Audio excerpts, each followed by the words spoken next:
এটা parking lot 3 এর ticket counter, মানে ট্রলি টিকিট কাউন্টার। হ্যাঁ, আর প্রত্যেকটা বসার জায়গাতেও ফ্রি ওয়াইফাই আছে। তো আমরা যাওয়ার সময় দেখিনি, না হলে এই যে পার্কিং লট 3 আর এই যে টিকিট কাউন্টার, তো পুরো টিকিট কেটে ট্রলি করে চলে যাওয়া যেত মেধবতাম ইস্ট পর্যন্ত। হ্যাঁ, কারণ আমরা তো জানতাম না, তাহলে আমাদের সকালে অত হাঁটতে হতো না। প্রচুর হেঁটেছি, জঙ্গলের মধ্যে দিয়ে পাস করেছি, সেটা অন্য একটা অভিজ্ঞতা। সব কিছুরই আলাদা আলাদা এক্সপিরিয়েন্স আছে। যাই হোক, হয়ে গেল আমাদের $3 দিয়ে ভালো পরিষেবা। আমি বলবো যতক্ষণ সারাদিনের মধ্যে $3 দিয়ে এদিক ওদিক চলাফেরা করতে পারি আমরা। নায়াগ্রা জার্নি এখানেই শেষ। এবার যেটুকুনি দেখাবো ফেরার পথে। তাড়াতাড়ি ফিরতে হবে। 400 মাইলস আমাদের সব থেকে লংগেস্ট জার্নি হতে চলেছে, লং ড্রাইভ হতে চলেছে। দেখিয়ে দিই, জুম করছি। এই যে পার্কিং লট 3, এখান থেকে কিন্তু রিভারটা যাচ্ছে। এই যে রিভারটা এখান দিয়ে যাচ্ছে, এইটা গিয়ে এই যে 3 সিস্টার্স, আমি একটু জুম করছি, 3 সিস্টার্স আইল্যান্ডসে আমরা যেটা দেখলাম বাইফার্কেট করছে, তারপরে সেটা গিয়ে মিট করছে। মানে লেন্থ অফ দ্য রিভারটা অনেকটাই। সকালে যখন এলাম পার্কিং লটটা পুরো ভর্তি হয়ে যাচ্ছিল, এখন দেখছি ফাঁকা হয়ে গেছে অনেকটাই। যাই হোক, আমরা এবার রওনা হয়ে যাচ্ছি। বাফেলো সিটি দিয়ে আমরা যাচ্ছি। এবার সত্যি একটু মনটা খারাপ লাগছে। ব্যবস্থাপনা সত্যি খুব ভালো। একটা বড় সড়ো মানে ওয়ার্ল্ড ফেমাস টুরিস্ট স্পটকে কীভাবে হ্যান্ডেল করতে হয়, তার ভিড়, তার মেনটেনেন্স, তার ইনফ্রাস্ট্রাকচার, কোন দিক দিয়ে কীভাবে গেলে সুবিধা হয়, সেটা ট্রলি থেকে আরম্ভ করে গাড়ি থেকে সব কিছু, ছোটো সাইকেল যেগুলো ভাড়া করে যাচ্ছে, এভরিথিং খুব সুন্দরভাবে মেনটেন করেছে। দেখতে ভীষণ ভালো লাগে এবং শিক্ষার ব্যাপার, এটা শিখতে হয় এদের থেকে।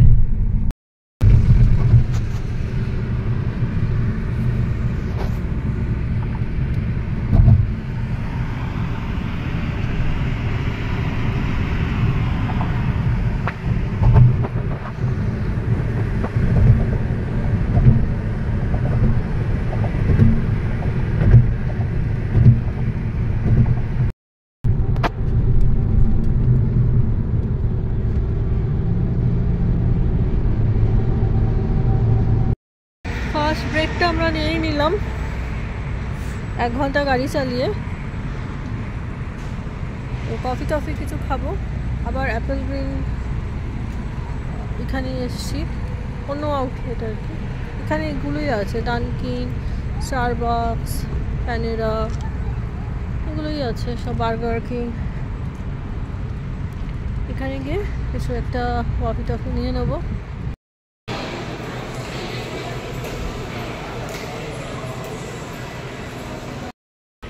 আমি একটা নিলাম ডানকিনের kiwi watermelon lemonade refreshing drink, আরও হট চকলেট। আরেকটা কথা বলি, এই যে গরম খাচ্ছে, প্লাস্টিক কিন্তু ভালো না, এগুলো প্লাস্টিক কাপ, নাথিং এলস। আচ্ছা, আমার এটার দাম হচ্ছে $3.79 আর ওটা 3.29 হট চকলেট। তো আমি এটা খেয়ে দেখছি, এটা নতুন আইটেম, ভালো লাগা টেস্ট করে। আমরা অনেকটা এগিয়ে গেছি। আশেপাশের রাস্তার শোভা না দেখালে ইনকমপ্লিট থাকে জার্নি।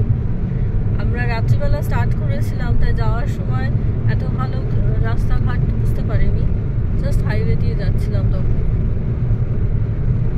এখন নিউ ইয়র্ক স্টেট দিয়ে আমরা ফিরছি। নিউ ইয়র্ক স্টেটেরই একটা অংশতে পড়ছে নায়াগ্রা ফলস, আরেকটা পার্ট পড়ছে ক্যানাডাতে। আমাদের নায়াগ্রা NY পার্টটা দেখা হয়ে গেল। আমরা এখন নিউ ইয়র্ক স্টেট দিয়ে যাচ্ছি। কয়েক মাইল পরে, কয়েকশো মাইল পরে আমরা নিউ ইয়র্ক স্টেট থেকে বেরিয়ে যাব। আবার কিছু ভালো যদি রাস্তায় দেখতে পাই দেখাবো। এখানে কালার্সগুলো চেঞ্জ হয়েছে, আমি অন্য ভিডিওতে দেখিয়েছি। যাতায়াতের পথে, মানে যেদিন থাউজেন্ড আইল্যান্ডস থেকে নায়াগ্রা ফলস যাচ্ছি, সেখানে খুব সুন্দর দেখছিলাম কিছু কিছু পাতার কালার চেঞ্জ হয়েছে, যেটা ফল আসার আগে হয়।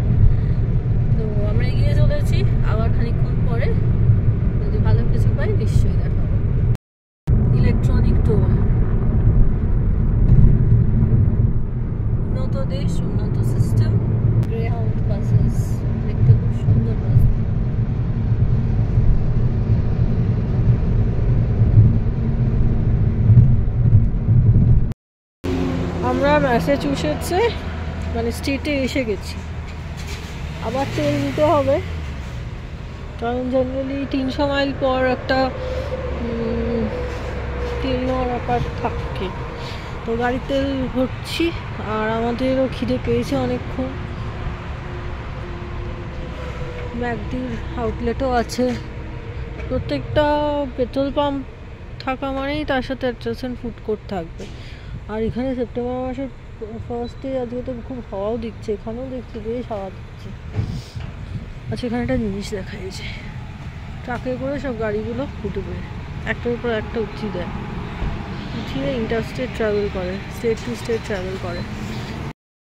আমরা এখন তেল নিয়ে আবার রওনা হবো। ম্যাকডি আউটলেট, তার অ্যাডজেসেন্ট একটা ডিপার্টমেন্টাল স্টোর আছে, সব ধরনের খাবার পাওয়া যাচ্ছে। খিদেও পেয়ে গেছিলো, তাই গাড়িকে খেতে দিয়ে মানে নিজেদের ম্যাকডি একটা তুলে নিলাম। আবার স্পাইসি ম্যাকডোনাল্ড চিকেনটা নিয়ে নিলাম, চটপট খেয়ে নেবো, গাড়ির মধ্যে বসেই খাচ্ছি, তারপরে বেরিয়ে যাব তাড়াতাড়ি। এখন প্রায় রাত 11টা বাজে। আমরা আর মোটামুটি 45 মিনিটের মধ্যে বাড়ি ঢুকছি। আবার সেই শুক্রবারের মতো রাস্তা, যেদিনকারে স্টার্ট করেছিলাম সন্ধ্যেবেলা, অন্ধকার অন্ধকার অন্ধকার আর রাস্তার আলো। যাই হোক, আমরা এসে গেছি। আবার পরের ভিডিওতে